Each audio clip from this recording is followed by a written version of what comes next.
가면과 본색, 천공지음. 책을 펴내며 지난 2019년 12월 중국 우한에서 시작된 코로나 바이러스 19가 한국은 물론 전 세계를 팬데믹 상태로 몰아넣고 현재까지도 사라지지 않고 있다. 코로나로 인해 한국 경제와 사회가 큰 혼란을 겪고 있다. 더구나 비대면으로 소통하다 보니 인간적인 정마저 점점 사라지고 SNS를 통해 상대방을 비난하거나 보이스피싱 같은 사기들이 빈번하게 일어나고 있는 실정이다. 인간의 내면에서는 언제나 선과 악이 충돌한다. 그런데 악이 선의 가면을 쓰고 어떤 행위를 하게 되면 마치 선으로 둔갑한다. 누가 이런 사회를 만들었는가? 소위 사회지도층이라고 자타가 공인하는 정치인, 교수, 검사, 종교인들이 자신의 책무를 다하지 않고 분열을 야기해 사회를 혼란스럽게 한 결과이다. 더불어 산다는 건 모두가 합심하여 하나의 목표를 향해 앞으로 나아가는 것이다. 코로나 바이러스가 창궐하는 이때 모두가 힘을 모아야 함에도 지도층이 오직 이익과 권력을 놓고 힘겨루기를 하는 걸 보면 제야의 한 사람으로서 심히 안타깝고 한심스럽다. 어디 정치뿐인가? 종교, 경제, 문화, 교육을 좌지우지하는 지도층이 자기 진영만 옹호하는 집단주의가 만연하다 보니 애꿎은 국민만 피해를 보고 있다. 그들은 가면을 쓴 채 본색을 드러내지 않고 있지만 이미 국민은 다 알고 있을 것이다. 이번에 내는 가면과 본색은 우리 사회와 개인이 안고 있는 갖가지 모순들을 하나하나 들여다본다. 정치, 사회, 종교, 경제, 문화 등 전반을 아우르며 더 나은 세상으로 가기 위한 길을 제시한다. 우리가 공부하는 목적을 배우고 깨쳐서 그것을 내 삶의 도구로 만들기 위함이다. 안다는 것은 근본을 찾아가는 것이다. 스스로 자신의 모순을 깨닫고 그것을 깨트리는데 이 책을 잘 쓰기 바란다. 지금 우리는 코로나 바이러스로 인해 전례 없이 힘든 시기를 보내고 있다. 지구촌이 위기에 직면한 이때 국민들이 단합하여 국난을 잘 헤쳐가고 있다는 것이 그나마 다행스럽다.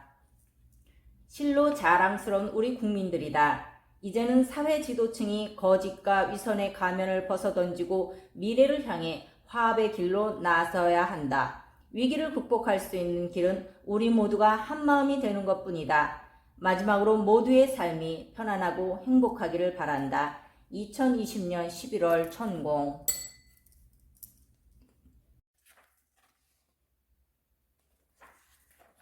1장 사회의 가면, 가면과 본색.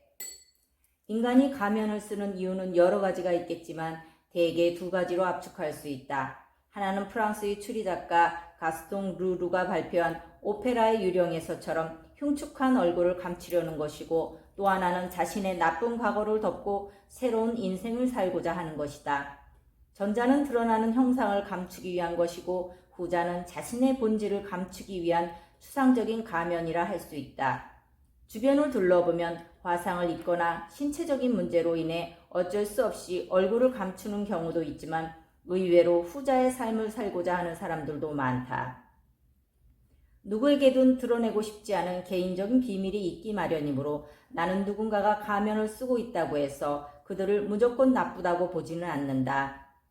다만 앞에서는 좋은 일을 하는 척하면서 뒤로는 나쁜 일을 하는 사람들이 문제이다. 가면과 관련하여 내가 하고 싶은 얘기는 정치와 종교, 기업은 물론 비영리 사회단체 등에서 일어나고 있는 올곧지 않은 일들에 관한 것이다. 그들은 마치 가면을 쓴 유령과 다를 바 없기 때문이다.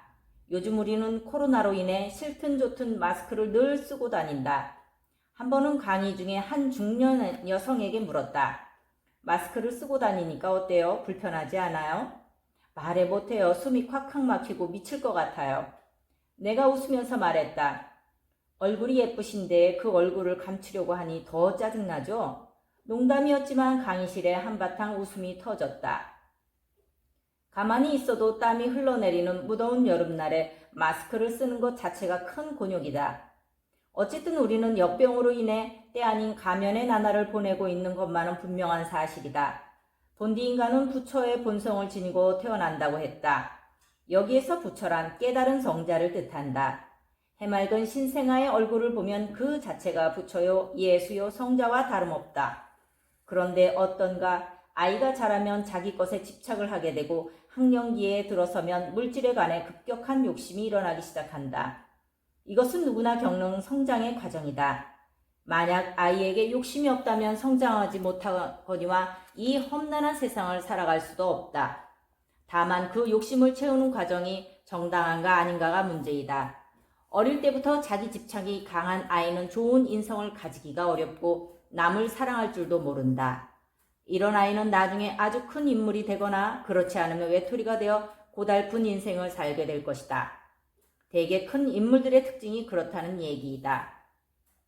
내가 인간의 가면과 본색을 이야기하다가 뜬구름 잡는 것처럼 아이들의 성장에 관한 이야기를 왜 하는지 의문이 생길 것이다. 다름이 아니라 천진난만한 아이들이 성장하면서 어떻게 욕망의 가면을 쓰게 되는가를 알려주기 위함이다. 가면의 본질은 자신을 감추고자 하는 강한 욕구이다.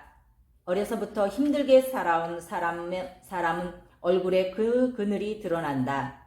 그런 사람이 어쩌다 남들보다 돈을 많이 벌거나 권력을 잡거나 큰 성공을 하게 되면 이중적인 얼굴을 하기 쉽다. 그래서 어릴 때의 환경이 중요하다. 힘든 삶을 산 사람일수록 어렵고 힘든 사람들의 처지를 더 헤아려야 하는데 이상하게도 더 배척하려는 마음을 가지고 있다. 그것은 아마 어려웠던 자신의 모습을 되돌리기 싫은 탓일 것이다. 그럴수록 자신의 가면을 벗고 어려운 사람들에게 다가간다면 더 많은 호응을 받을 수 있다. 내가 자꾸 이런 말을 하는 이유가 있다. 사회에서 중추적인 역할을 해야 할 사람들이 오히려 가면을 쓰고 행동하는 걸 종종 보기 때문이다. 이들은 세상을 더욱 어두운 곳으로 만드는 암적인 존재들이다. 종교도 마찬가지다. 출가한 수행자들이 본래의 목적을 잊고 엉뚱하게 재물을 탐하는 일들은 종교의 가면을 쓴 것이나 다름없고 정치인들이 자신의 권력을 이용해 뇌물을 받는 것은 권력의 가면을 쓴 것이다. 또한 비영리 단체들이 사회 구호를 목적으로 기부받은 돈을 자신들을 위해 함부로 쓰는 것도 봉사를 빌미로 가면을 쓴 것에 지나지 않는다. 인간은 가면을 쓰는 순간 이미 본래의 자신이 아니다. 성직자가 본분을 망각하고 재물을 탐하거나 정치인이 사익을 취하기 위해 뒷돈으로 정치 자금을 받거나 비영리 단체가 기부금을 개인적인 일에 쓰는 것은 사회의 악이다. 그들은 가면을 한 겹만 쓴 것이 아니라 여러 겹을 쓴 것이다. 그러나 시간이 지나면 가면 뒤의 본색은 반드시 드러난다. 우리는 지금 반성해야 한다. 그동안 한국의 경제는 눈부시게 발전해왔다. 그러나 불명예스럽게도 자살률과 이혼율이 세계 1위를 달리고 있다. 그 밖에도 비공식적으로 1위가 많은데 고부간의 갈등 1위, 부모 자식 간의 의견 충돌 1위, 부부 대화 단절 1위, 저출산율 1위, 사회교육비 지출도 1위다. 안 좋은 것은 다 끌어안고 사는 곳이 바로 한국이다. 눈부신 성장의 가면 뒤에 가려진 우리나라의 현실이다. 또 어떤 일이 닥칠지 아무도 장담하지 못한다. 누군가가 눈부신 성장 뒤에 숨은 모순 덩어리를 과감하게 도려내야 하는데 이마저도 녹록하지 않다. 정치권은 오직 권력을 유지하기 위해 국민을 현혹하는 포퓰리즘 정책을 펴고 있으며 국민은 어떤 것이 옳은 정책인지 분별조차 못하고 눈앞의 이익에만 집착한다. 국가가 점점 막다른 골목으로 가고 있는 것이다. 이제부터라도 우리는 모순을 꿰뚫어 볼 수 있는 통찰력을 갖춰야 한다. 아울러 모순을 혁파할 지혜를 모아야 한다. 그러기 위해서는 각자가 깊이 고민하지 않으면 안 된다. 고생 끝에 낙이 온다는 말은 틀렸다. 고생 끝에 낙이 온다는 말은 요즘 같은 시대엔 통하지 않는다. 고생은 고생만 나을 뿐이다. 그렇다면 현실적으로 우리들에게 필요한 건 무엇일까? 낡은 가치관에 매이지 않는 생각의 전환이다. 세상은 하루가 다르게 급변하고 있는데 고루한 과거의 우물 안에 갇혀있는 사람은 결코 성장할 수 없다. 정상은 쉽게 길을 내어주지 않는다. 세계에서 가장 높은 에베레스트 산을 오른 유명 산악인들은 늘 하는 말이 있다. 정상의 70%까지는 누구나 오를 수 있지만 정상 직전의 나머지 30%는 개인의 의지이다. 그곳에는 위험한 크레바스가 항상 도사리고 있고 숨쉬기조차 힘들어서 신의 영역이라 한다. 이렇듯 정상에 오르기 직전이 제일 힘든 법이다. 문명의 모순. 인류는 수만 년 동안 윤회와 진화를 거듭하면서 눈부신 과학 문명을 이뤄냈지만 핵의 발견으로 인해 멸망의 위기에 항상 노출되어 있다. 이렇듯 눈부신 과학의 발전 뒤에는 멸망이라는 모순이 언제나 뒤따르기 때문에 인류의 꿈은 쉽게 이루어지지 않는다. 가면. 인간은 누구나 가면을 쓰고 있다. 가면을 벗기면 본색이 드러날까? 가면을 벗기면 또 다른 가면을 쓰고 있는 것이 바로 인간이다. 지금보다 삶이 나아지려면 자신이 쓰고 있는 가면을 스스로 벗어 던져야 한다. 모순은 또 다른 모순을 낳는다. 지금 한국 사회는 기성세대와 젊은이들이 심각한 대립각을 세우고 있다. 기성세대는 한국전쟁 이후 태어난 베이비붐 세대 1956에서 1963년생을 가리키고 젊은이들은 1980년 이후 태어난 세대이다. 기성세대는 못 먹고 못 살다 보니 오직 일만 하면서 살아왔다. 그들의 고생이 있었기에 오늘날 우리가 경제대국이 되었다. 더구나 그들은 정치, 사회, 경제, 문화 등 각 분야에서 주도적인 역할을 담당하고 있다. 또한 그들은 가난의 시대를 겪어왔기에 자녀들에게만은 가난을 물려주지 않기 위해 교육에 매진한 결과 세계에서 교육 수준이 가장 높은 국가가 되었다. 그러나 고도 성장과 기대는 또 다른 모순을 낳았다. 높은 교육열로 인해 고학력 실업자가 넘쳐나는 사회가 된 것이다. 그러다 보니 3D 업종은 심각한 인력난을 겪고 있고 서비스 업종의 일자리는 오히려 고학력자가 차지하고 있다. 사회적으로 보면 큰 낭비이다. 그뿐만이 아니다. 기성세대는 느슨한 삶의 태도를 가진 젊은이들에게 많은 불만을 가지고 있고 젊은이들은 고루한 기성세대를 못마땅하게 생각한다. 그래서 생겨난 단어가 속칭 꼰대라는 말이다. 이것을 보면 지금 우리 사회가 어디로 가고 있는지 한눈에 알 수 있다. 지식인이 많으면 많을수록 이 사회가 더 많이 발전하고 더 많은 사람이 행복해야 하는데 오히려 세대 간의 불만이 급증하는 건 국가 발전에도 크나큰 걸림돌이 된다. 소위 꼰대라는 말에는 젊은이들이 기성세대를 인정하지 않고 조롱하는 의미가 있지만 기성세대의 말투에도 많은 문제가 있다. 우리 때는 일과 시간 외에는 또 열심히 일했는데 너희들은 왜 이래? 어휴, 겨우 이 정도밖에 안 했어? 조금 더 일하고 가면 안 돼? 집에 갈 때 우리 소주 한잔 할까? 상대방의 인격을 무시하는 기성세대의 말투는 자유분방하고 개인주의적인 사고를 지닌 젊은이들에게 꼴물견으로 보일 것이다. 어쩌면 그들은 기성세대의 사고를 도무지 이해하지 못할 수도 있다. 지금의 젊은이들은 돈보다는 개인적인 자유를 더 추구하기 때문에 회사보다는 자기 자신에게 더 많은 시간을 투자한다. 그런 점에서 젊은이들을 이해하지 못하면 영원히 꼰대 소리를 들을 수밖에 없다. 이젠 융합하지 않으면 안 된다. 기성세대가 뚝심과 냉철한 판단력으로 세상을 살아왔다면 지금의 젊은 세대는 뛰어난 언어와 IT 실력으로 무장하고 있다. 젊은이들이 자신의 실력을 무한히 발휘할 수 있도록 기성세대가 격려해주고 이끌어 주어야 한다. 또한 젊은이들은 기성세대의 노력과 간력을 인정해주고 존중해야 한다. 그런데 지금 한국 사회는 세대 간 거리가 점점 더 멀어지고 있다. 기성세대는 젊은이들의 개성과 자유를 무시하고 젊은이들은 기성세대를 꼰대라고 조롱한다. 고도성장이 만든 모순이다. 가정이 화목해야 모든 일이 잘 이루어진다는 말이 바로 가화만사성이다. 국가가 바로 서려면 먼저 국민이 중심이 되어야 한다. 아무리 사회가 발전했다 하더라도 인간성이 사라지면 그 사회는 이기주의적일 수밖에 없다. 자신의 이익만 추구하는 사회는 물질 만능주의에 갇혀 불안해질 수밖에 없다. 물질 문명이 만들어낸 심각한 모순이다. 이렇게 가다가는 행복은커녕 불만만 넘치는 사회가 될 것이다.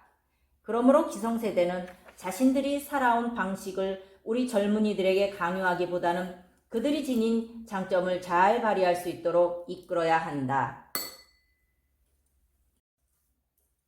리더가 지니고 있어야 할 것. 직원이 해야 할 일을 리더가 굳이 나서서 하는 건 옳지 않은 방법이다.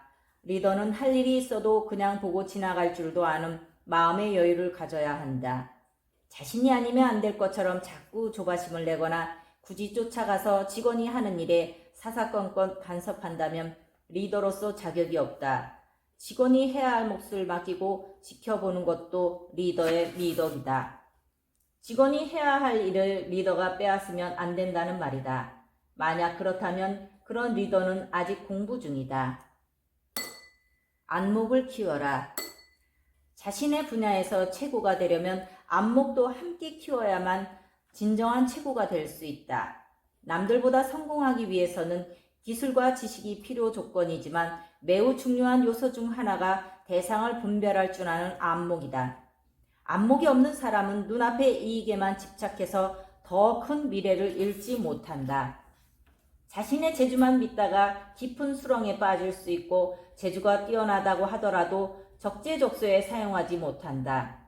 재주만으로 성공하는 건 하늘의 별을 따는 것만큼이나 어렵다.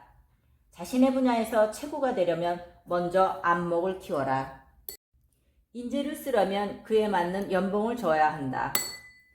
일전에 중소기업을 운영하는 대표가 찾아와 시종투덜거렸다.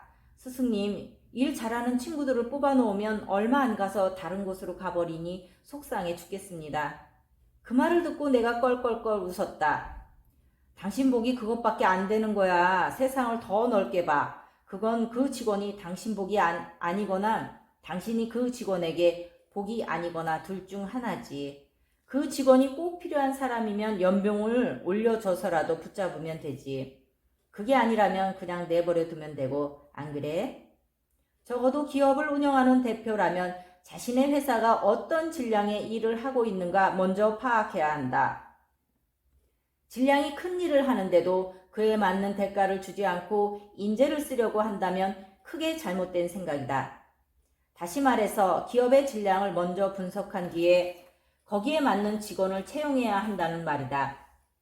예를 들면 단순히 물건을 파는 일에 석박사급 인재를 쓴다면 그 직원이나 기업에게는 큰 손해이다. 일의 질량에 맞게 사람을 뽑아서 일을 시켜야 한다. 그렇지 않고 무조건 우수한 인재만을 고집한다면 기업에 이로울 게 하나도 없다. 그런 인재는 얼마 안 가 더 많은 연봉을 주는 곳으로 이직하기 마련이다. 기업의 대표들이 이런 이치를 모르고 직원들의 이직이 잦다고 투덜대지만 매우 잘못된 생각이다. 자본주의 사회에서 자신에게 이익이 큰 쪽으로 가는 건 당연하다. 우수한 인재를 쓰고 싶다면 먼저 우수한 기업 환경을 만들면 된다. 기업만 그런 게 아니다. 국가도 일자리를 만들 때 국민의 질량에 맞는 일자리를 많이 조성해야 한다. 그런데 수치로만 늘어나는 일자리 정책을 펼치다 보니 턱없이 세금만 낭비하고 정작 안정된 일자리는 늘어나지 않고 있다. 최근 정부의 일자리 정책을 보면 아주 형편없다. 적어도 장관이라면 이 정도는 알아야 장관 자격이 있다. 일자리를 구하는 사람이라면 자신의 질량에 맞는 일을 찾아야 미래를 기대할 수 있다. 자신에게 맞지도 않는 일을 하는 건 자신은 물론이고 기업과 국가에도 큰 손해라는 생각을 해야 한다. 남을 간섭하려면 먼저 힘을 갖춰라. 그다지 능력도 없는 사람일수록 오지랖이 넓어서 남의 일에 쓸데없이 간섭하기를 좋아한다. 이런 사람은 적이 많고 주변에도 인기가 없다. 남의 일에 간섭하기 전에 먼저 자신의 힘을 갖춰야 한다. 실력도 없이 간섭하면 잘난 체 한 꼴이 되어 결국 자신이 매우 어려워진다. 권위는 스스로 지켜라. 누구에게나 자기 자리가 있다. 학교에서는 선생님의 자리가 있고 기업에는 사장의 자리가 있고 나라에는 대통령의 자리가 있다. 당연히 앉아 있어야 할 자리에 딴 사람이 앉아 있게 되면 사회가 혼란스러워진다. 학교에서 선생님이 자신의 자리를 회피하거나 기업에서 사장이 자리에서 물러나거나 대통령이 자신이 해야 할 일을 제대로 못한다면 무주공산이 될 수밖에 없다. 우리 사회가 갈수록 극단으로 치닫고 있는 것은 자신이 마땅히 있어야 할 자리에 있지 않거나 누군가 그 자리를 노력도 없이 탐하기 때문이다. 일전에 중소기업을 운영하는 사장이 직원들과 어울려서 족구를 하는 걸 본 적이 있다. 물론 노사 간 화합의 측면에서 보면 매우 바람직한 광영임엔 틀림없다. 그러나 나로선 절대 반대이다. 사장은 기업의 운명을 좌지우지하는 중추적인 인물이다.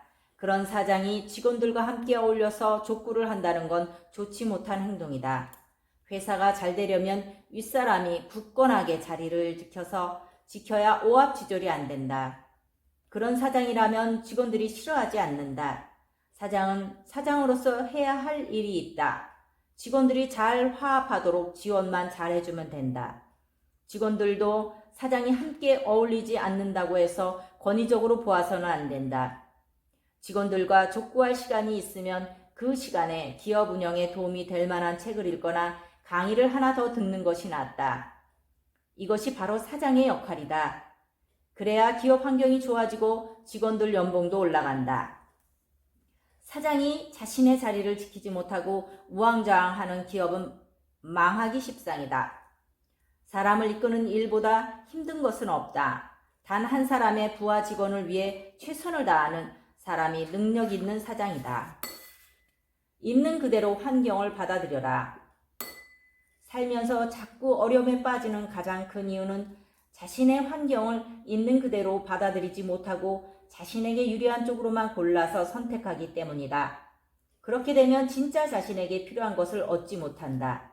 살다 보면 손해도 보고 이익도 보기 마련이다. 자신에게 이익이 되는 것만 골라서 취하다 보면 나중에는 더 큰 것을 잃어버리게 된다.